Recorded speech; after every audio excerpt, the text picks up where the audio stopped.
In 1762, 3 Cherokee leaders were invited to London to meet with King George III. The destructive 3-year-long Cherokee-Anglo War had ended in the old Cherokee Nation, and the trip would reaffirm the peace recently negotiated.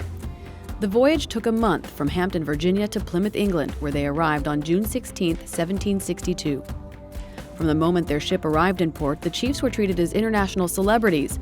People even wrote songs about them. And as Gilcrease Museum historian and research director Dwayne King tells us, for 2 months the press followed their every move. The press reported their every move, their social calendars, and were able to reconstruct their activities almost on a day-to-day basis for a 2-month period during their time in London. Sometimes thousands of people lined up to see the delegation as they were entertained by political leaders and escorted to sites like the Exeter Cathedral and Vauxhall Gardens. Some of the best reminders of the international diplomatic relations between the Cherokee Nation and Great Britain can be found in Tulsa, Oklahoma at the Gilcrease Museum, including the original oil portraits of 2 of the Cherokee diplomats.